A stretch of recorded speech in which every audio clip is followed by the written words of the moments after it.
तेजस्विनावधीतमस्तु मा विद्विषावहै। ॐ शान्ति शान्ति शान्तिः।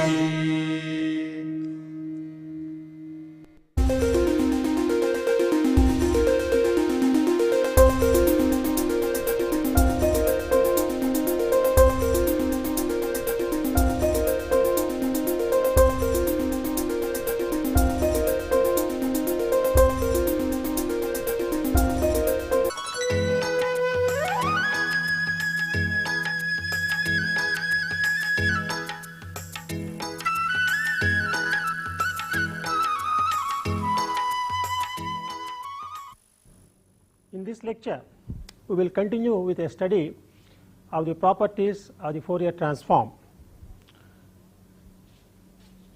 We have been talking about this property of translation in time. You recall that what we said here is, if f of t has a Fourier transform f j omega, then the same function shifted in time, translated in time by an amount d, f t minus d will have a Fourier transform which is f j omega multiplied by e to the power of minus j omega d. And we observed that the magnitude spectrum of f of t minus d and f of t remain one and the same, means only the phase spectrum gets shifted. The phase in fact gets smaller by an amount omega d proportional to omega. Let us work out an example how this property can be used to find out the Fourier transforms of certain signals.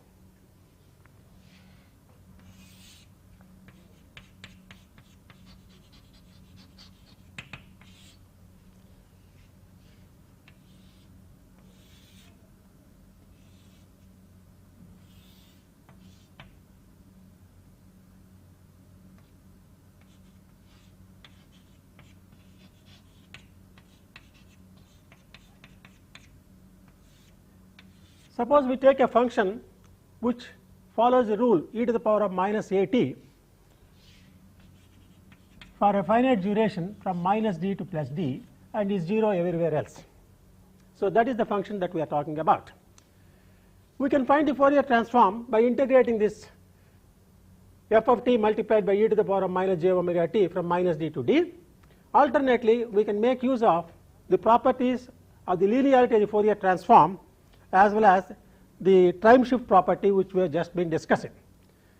What we can do is, this f of t can be thought of as composed of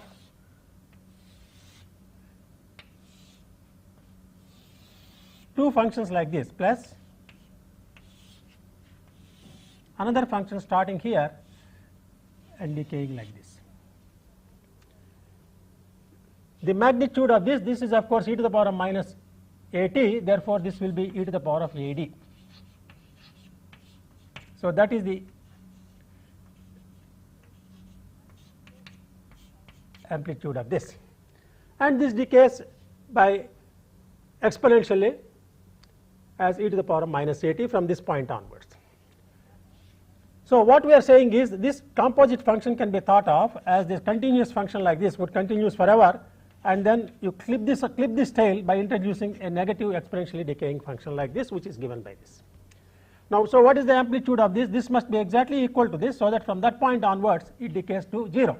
So this will be e to the minus of e to the power of minus a d. This quantity is e to the power of minus a d. So a negative going form like this will do the trick. So we have to find out the Fourier transform of this and the Fourier transform of this and add them up. That will give the Fourier transform of the composite wave.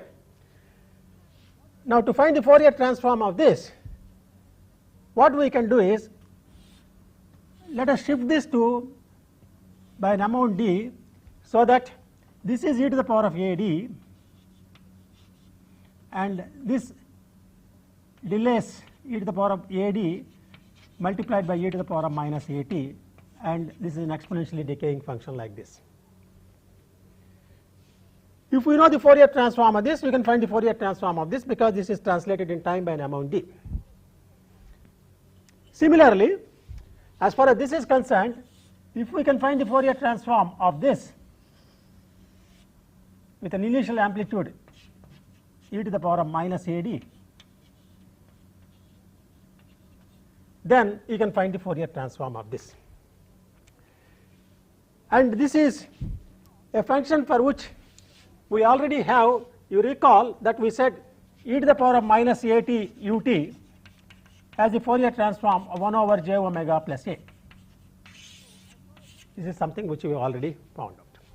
So as far as this is concerned, its Fourier transform would be, instead of unit amplitude e to the power of minus 1 at time t equals 0, it has an amplitude e to the power of ad. So this, the Fourier transform of this would be e to the power of ad. The Fourier transform of this would be e to the power of ad divided by j omega plus a. 1 over j omega plus a would be the Fourier transform of an exponentially decaying function starting with the unit amplitude to start with, but since this has an amplitude e to the power of ad to start with, it is e to the power of ad by j omega plus a. Now coming from here, how do we go to this? If this is f of t, this is f of t plus d, because it is advanced in time. If this is, if you call this f of t, this will be f of t plus d. So we go back to this rule. This rule applies incidentally whether d is positive or negative. So if this is f of j omega for this, as far as this waveform is concerned, it is e to the power of ad by j omega plus a multiplied by e to the power of j omega d. J omega d. Now coming to this, this is similar to this, except that it has an initial value of minus e to the power of minus ad. Therefore the Fourier transform of this would be e to the power of minus ad by j omega plus a with a minus sign, because it is the amplitude to start with is negative. Now this function is nothing but this, except it is delayed by d units. This is minus d here and this is plus d. Therefore the Fourier transform for this is minus of e to the power of minus ad divided by j omega plus a multiplied by e to the power of minus j omega. So we found out the Fourier transforms of these two. So the Fourier transform of this would be the just sum of these, because Fourier transform follows the linearity property. That is, if f1 of t and f2 of t have Fourier transforms f1 j omega and f2 j omega, the Fourier transform of c1 f1 of t and c2 f2 of t would be c1 f1 of j omega plus c2 f2 of j omega, irrespective of the values of c1 and c2 constants.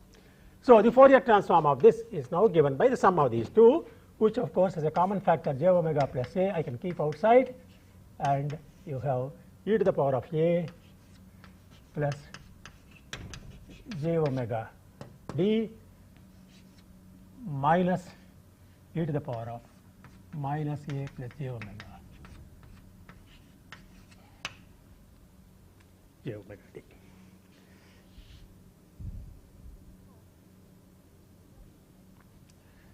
So this example shows us that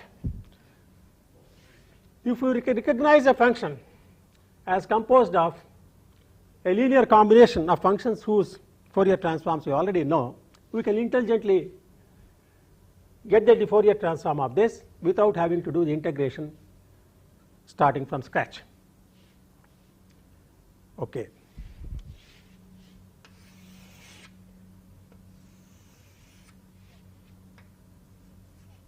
Let us take up the next property. Just like you have translation in time, we can think of translation in frequency axis.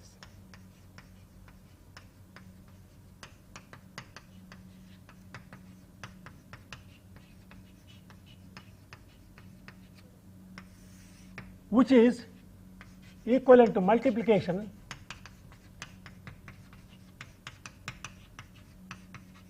by e to the power of j omega c t in time. Note what we have here. In the property 2, we have a translation in time axis. F of t goes to f of t minus d. In the transform domain, f of j omega gets multiplied by an exponential quantity.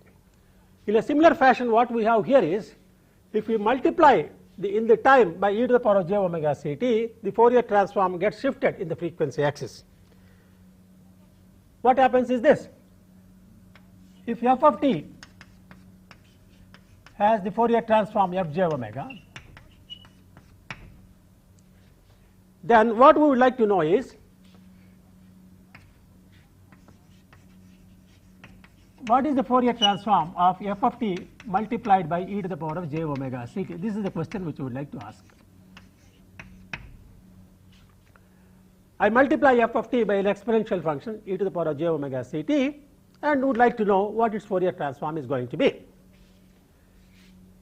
So let us do this. The Fourier transform of f of t e to the power of j omega c t by definition is minus infinity to plus infinity of f of t e to the power of j omega c t multiplied by e to the power of minus j omega t dt.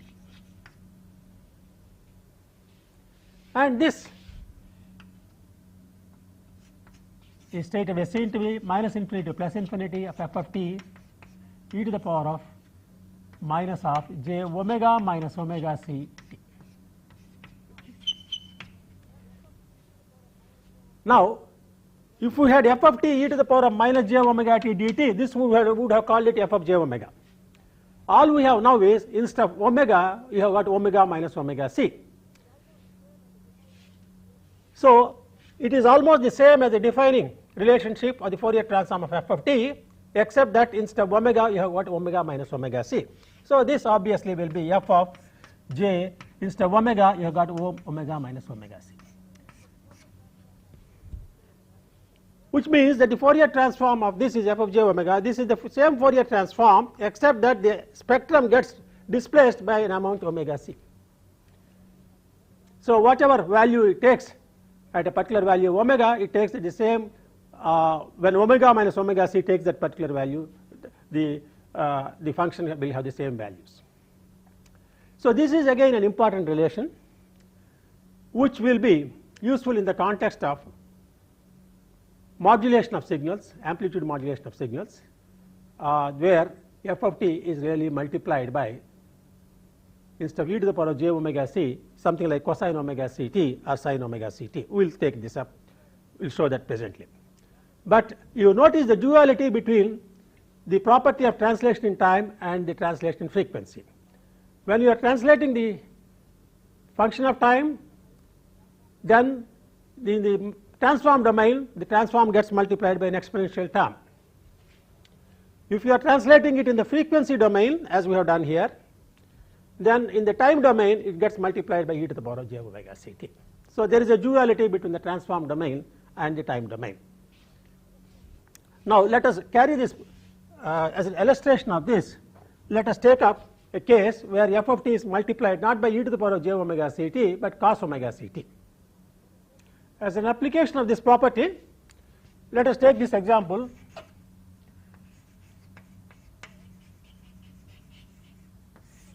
Where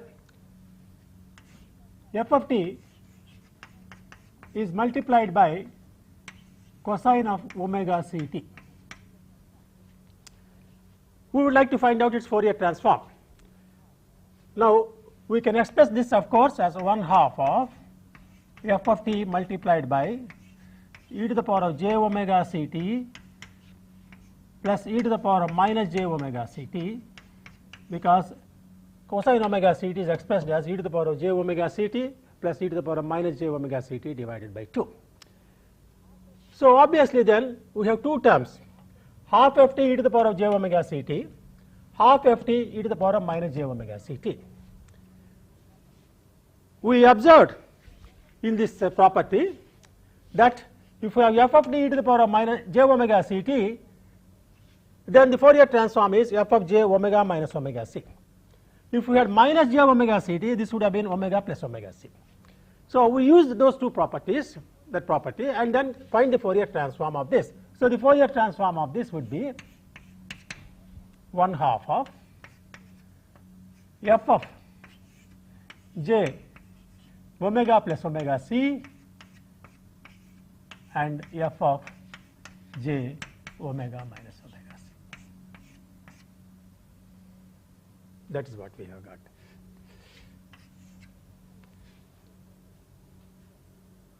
So what is the implication of this? Let us see. Suppose I have an f of t and the corresponding Fourier transform, Fourier spectrum. Let us say it is like this. Imagine it is like this. It is amplitude spectrum which is symmetrical.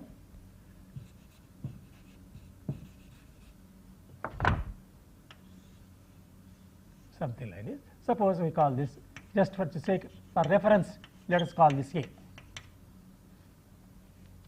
This is 0. These two form a Fourier transform pair. Now, when you are talking about f of t cos omega c t,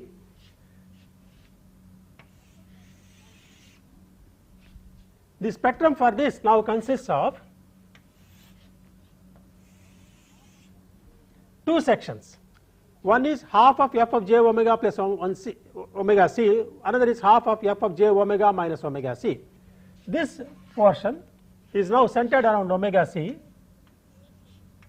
and then it will have the same spectrum is reproduced here, except that it is centered around omega c instead of the origin.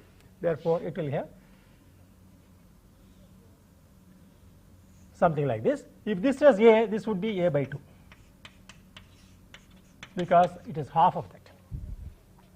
Similarly, f of j omega plus omega c is a spectrum which is similar to this, except that it is reduced by a scale factor half and is advanced by an amount equal to omega c. Therefore, it will be centered around minus omega c. So it will be like this. So this is the spectrum of this quantity.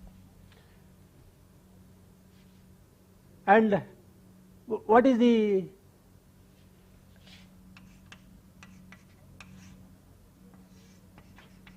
how is the spectrum related to the original spectrum?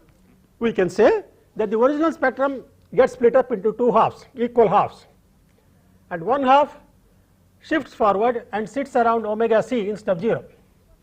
The other half is shifted in the reverse direction and centered around minus omega c instead of 0. That means the essential shape of the spectrum remains the same, except that instead of being centered around the origin in the frequency domain, it is centered around omega c and minus omega c. And this is a commonplace operation in communications in the amplitude modulation, where the information content of a signal is purposely shifted from the, instead of being centered around the DC, it is shifted to a more convenient location on the frequency axis. It is shifted to be centered around plus omega c or minus omega c. This is called the carrier frequency. This is done in the interests of two things. One, first of all, for the transmission of the information, it will be more convenient if the information is centered around a higher frequency rather than the DC. And secondly, the same channel, communication channel, can be more effectively used by having several items of information in a more convenient location. Instead of that is, you can have another information channel here, another information channel here, and therefore it makes for more effective communication for a given channel. Because of these reasons, it is convenient to modulate a signal f of t by multiplying by a trigonometric function of this type. These details of this, of course, you will learn in your communication theory, but as far as we are concerned, we just want to point out an application of this property of the Fourier transform. Now let us take up the next property. Let us now inquire into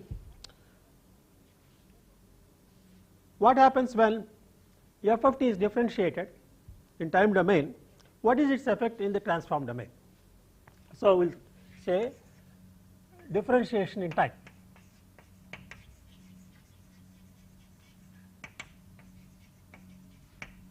In time domain, what is its effect in the transform domain?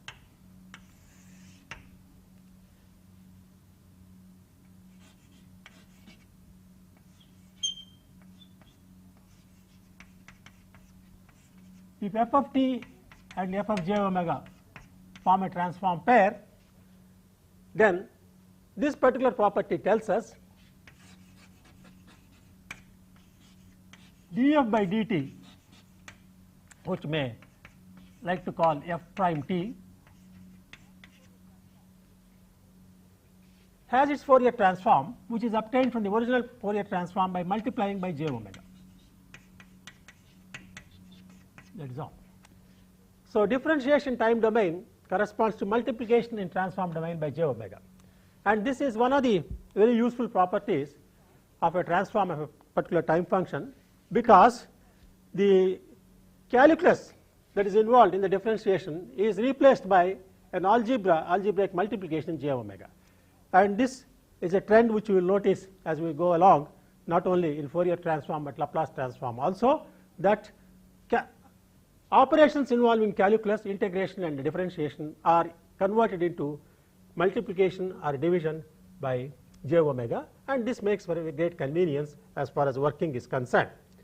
We will talk more about this later, but let us see why this is so. F of t can be obtained from f of j omega to the inverse transformation, that is f of t can be written as 1 over 2 pi from minus infinity to plus infinity of f of j omega e to the power of j omega t d omega. Now, let us differentiate this signal. So, df by dt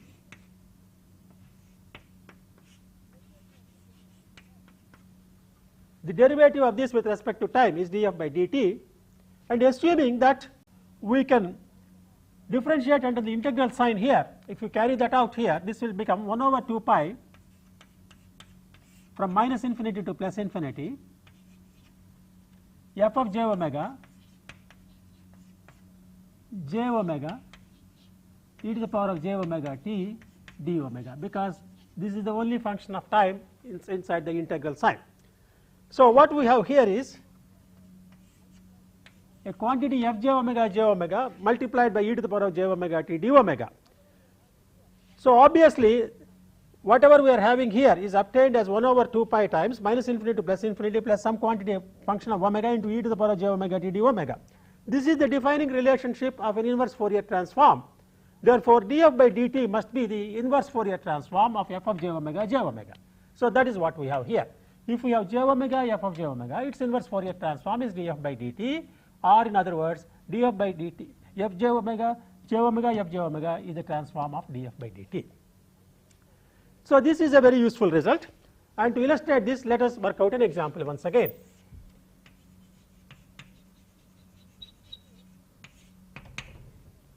Let us take a simple signal f t is e to the power of minus a t u t.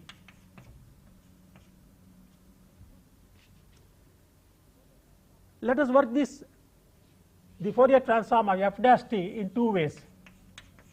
One, by straightforward method, by differentiating this and then trying to find out its Fourier transform, or alternately finding out the Fourier transform of this and then find out the Fourier transform of the differentiated signal. So, what we would like to find out is Fourier transform of f prime t is what? This is what we want to know.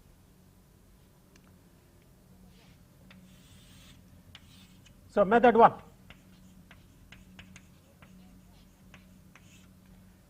Fourier transform of f of t.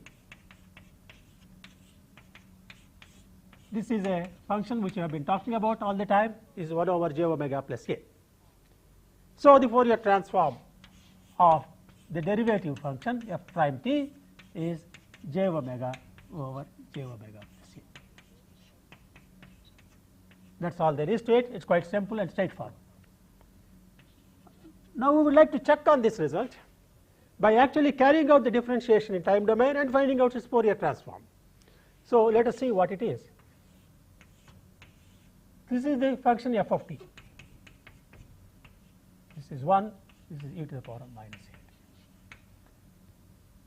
If you plot the f prime of t, its derivative,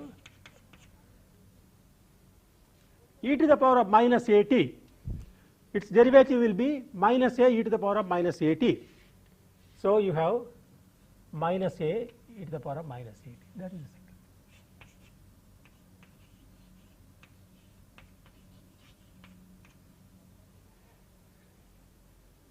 Now, that is not all. Why? The Fourier transform considers the time function from extending from minus infinity to plus infinity. Therefore, you must take the derivative at every point. Now, you observe this f of t was 0 all along, and suddenly it jumps to a value 1. Therefore, at this point it jumps from 0 to 1. Therefore, there is the derivative must be infinitely large, and that quantity when integrated must give rise to 1. Therefore, obviously what you are having here is a delta function of magnitude 1. So, f prime t really is not simply given by this alone, but also you must have a delta function. So, in other words, f prime t is equal to delta t plus this quantity, which is minus a e to the power of minus a t u t, because this function starts only from t equals 0 onwards. So, f of j omega for this, the Fourier transform of f prime t would be the Fourier transform of this plus the Fourier transform of this. The Fourier transform of delta t is obviously 1, and e to the power of minus a t u t as 1 over j omega plus a, except that we have one more a here and a negative sign. So, minus a over j omega plus a, and this is indeed j omega over j omega plus a result which is in accord with this. So, the important fact that this example brings up is, for one thing, when you are taking the differentiation, you must also consider the derivatives associated with jumps as shown here. And secondly, to find out the Fourier transform of a differentiated signal, you do not have to carry out the differentiation time domain. If you know the Fourier transform of this signal, all you have to do is multiply by j omega. So, this makes, as I pointed out, for a great convenience in manipulation of differentiated signals. Now, I would just introduce a topic, but we will not carry this out. What one might argue is, if differentiation is equivalent to multiplication by j omega in time domain, would it mean that integration will be equivalent to division by j omega? But after all, this signal is obtained by integrating this signal. Therefore, if you have some Fourier transform for that, the Fourier transform of the original signal must be obtained by dividing this by j omega. This is true up to a point, but it is not quite true. In other words, what we would like to point out and postpone the discussion to a later stage,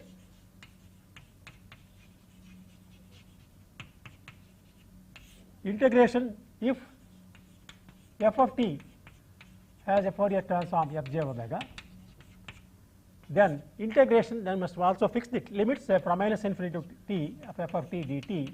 What is its Fourier transform? Is this f j omega by j omega?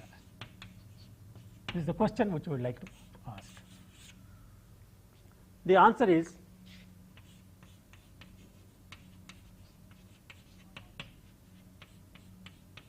not always so.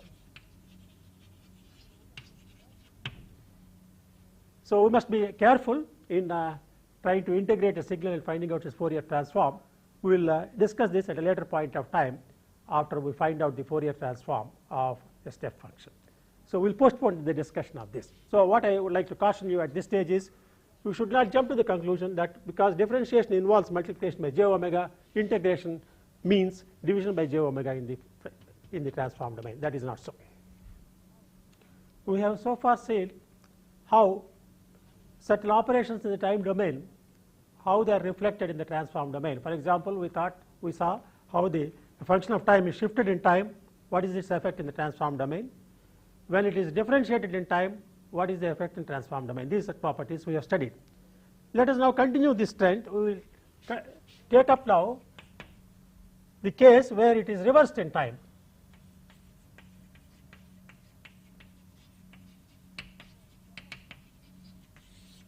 So, if f of t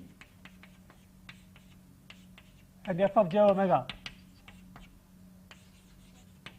form a transform pair, we want to know what is the corresponding f of j omega for f of minus t. If the sequence of events take place in the reversed direction, what is the corresponding f of j omega? The answer simply is f of minus j. It is straightforward to show this, because after all you have now minus infinity to plus infinity of f of minus t e to the power of minus j omega t dt. You can replace, let minus t dx, then I can write this as f of x e to the power of j omega x minus dx. For dt I will put minus dx, and when t equals minus infinity, x will be plus infinity, and when t equals plus infinity, x is equal to minus infinity. And this can further be written as this minus sign, and these integral limits can be taken care of by putting this plus sign and reversing the integral limits. Therefore, I can write this minus infinity to plus infinity of f of x e to the power of minus j minus omega x dx. So, instead of plus omega x, I put minus omega x, therefore, I introduce a minus sign here. This of course can be written as minus infinity to plus infinity. After all, x is a dummy index. This is f of t e to the power of minus j minus omega t. So, the difference between the defining relationship for the Fourier transform of f of t and this is, instead of plus omega, you have got minus omega. Therefore, this is f of minus j.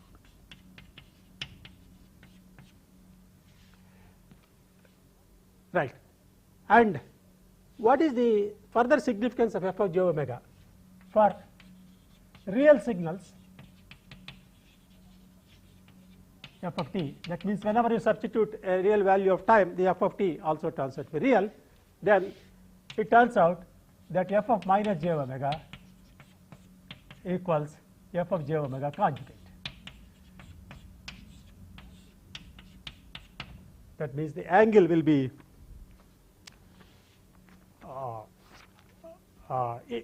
angle will be reversed, but the magnitude will remain the same. You can write this also as f star j omega. That is, in other words, the conjugate of f of j omega. Again, according to our practice, let us work out an example.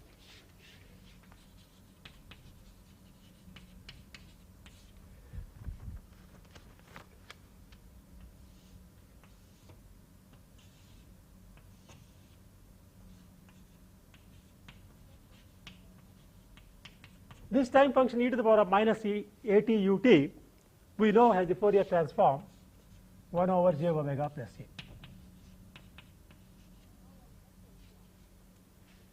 Now, I would like to inquire about the Fourier transform of a time function which is given by e to the power of minus at for positive t and e to the power of plus at for negative t. That means this portion is e to the power of minus at.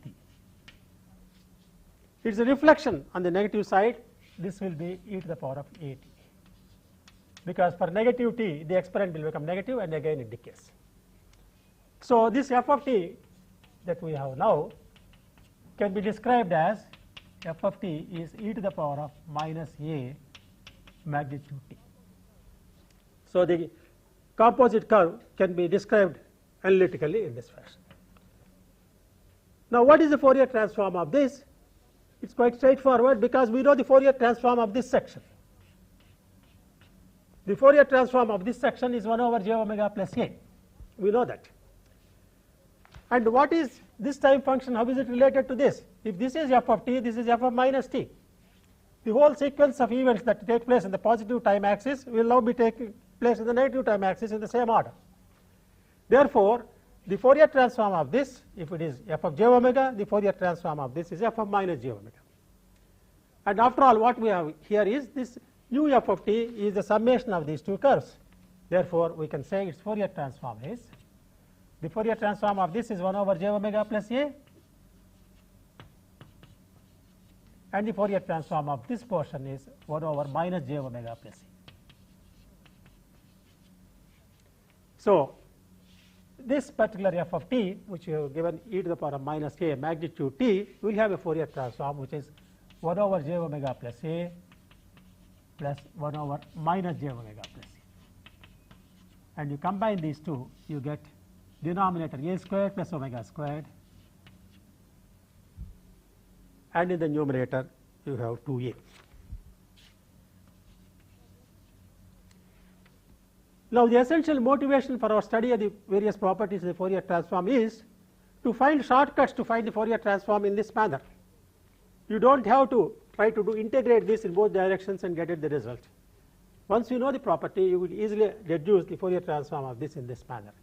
So, this is the real motivation for our study of the various properties of the Fourier transform, so that we can intelligently obtain the Fourier transforms of certain functions and also find the inverse Fourier transforms of certain functions once you know these various properties. Okay. Let us now continue with our discussion with an additional property where we are thinking of scaling in time domain. So far we have talked about translation in time domain, reversal in time domain, differentiation in time domain. Now, let us consider what happens if you scale the function in time domain.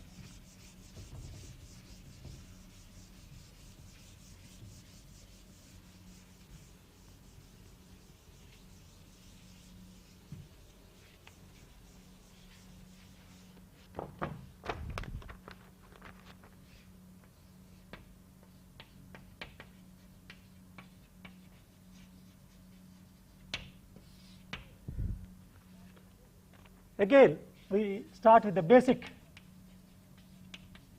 f of t, f of j omega pair. Then I would like to know what is the Fourier transform of f of a t, where a is real and positive.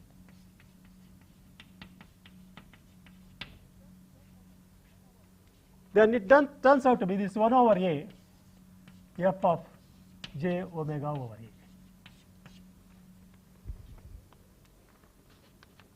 Okay. Now, how do we establish this?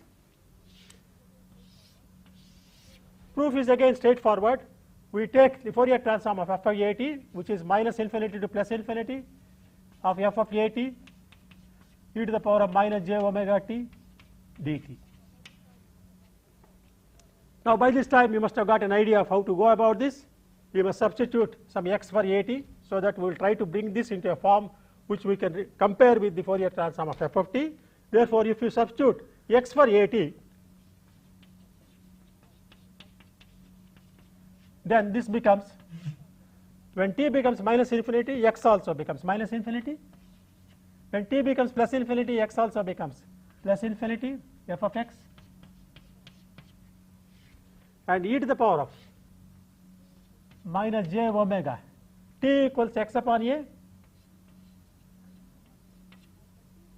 t is x upon a, and by dt is dx upon a, dx upon a. So, this is obviously 1 over a from minus infinity to plus infinity of f of x e to the power of minus j omega by x dx. And since the dummy variable x as the integration, I can as well replace it by t. This will be f of t e to the power of minus j omega by a times t dt. And this clearly is 1 over a times f of j. Instead of omega, you have got omega by a. Therefore, in the defining relations for f of j omega, you would have minus j omega t. But instead of omega, you have got omega by a. So instead of being f of j omega, it becomes f of j omega by a, and this a is sticking outside. That's what it is.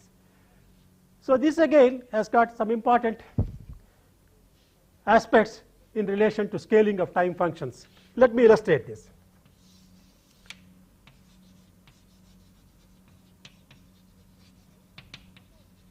Illustration of this. Suppose we had a time function which is given like this, a and stretching from over an interval d, and let me imagine that its Fourier transform would be like this. Magnitude spectrum I am plotting, and this is equal to, say, let us say some omega, I will say some omega naught, whatever it is, and then this is here. This is the Fourier spectrum for this magnitude spectrum. Now let us see what happens if I compress the in the time scale. That means the events now come closer together. So I have the same a, but the events occur faster. So this is d upon 2. So the same information, the sequence of information events are now compressed in time. They are occurring over a smaller interval of time, d upon 2. So if this is f of t, this will be f of 2t, because at a smaller value of t you get the same original values. Now what is its consequence on the spectrum? From what we have seen here, first of all, f of a t 1 over a, the amplitude must go down by a factor half, and then omega by a. So it means j omega by 2 it becomes. That means it gets spread out. So that means the amplitude is like this, like this, it goes like this. So this will become m upon 2, and this will become 2 omega. On the other hand, if I allow the things to take place more leisurely, so let us say this is 2d and this is a, this will be f of t upon 2. That means it takes a longer time for a particular value to reach compared with this. The t must be doubled to achieve the same value what it had in case of f of t. So in this case, a is equal to half. In the original formula that we have here, a equals half now. Therefore, it means, as far as the spectrum is concerned, it will be 2m. This means this will become larger. But 2 f of 2 j omega. Therefore, in the frequency spectrum things become crowded now. So it means it will be very large compared to this, and this becomes omega upon 2, omega naught upon 2, and this will be 2m.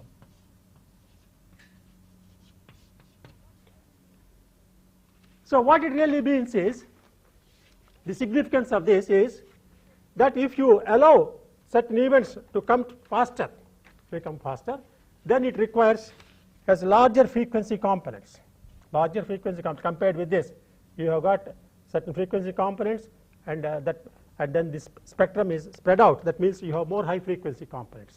So if you have a time signal in which events occur faster, then it requires higher frequency components. On the other hand, the same sequence of events take place in a more leisurely fashion. That means they get more of lower frequency terms come into the picture, and their amplitude also go up. That's what it is. Things which occur faster involve high frequency components, and things which occur in a slow fashion as a greater concentration of low frequency components. So in other words, the slower the rate of change, then you need to have a smaller bandwidth as far as information transmission is concerned, But on the other hand, if you like things to happen fast, if you have got faster changes, then you require a larger bandwidth because higher frequency components are more. So this is an important property in information transmission, which we can say information sent at a faster rate needs to have has higher frequency components, and therefore the channel must also have the corresponding bandwidth to handle such signals. If we have seen now that f of t, if it goes f of j omega, f of a t is 1 over a f of j omega by a, and we assumed a is positive, real and positive, so that we are talking about a being greater than 1 and less than 1, and we talked about this. It will be of interest for us to know what happens when a is negative. Then it can be shown that if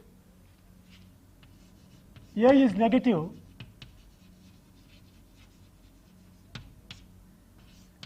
f of a t as per its Fourier transform 1 over a magnitude f of j omega over a.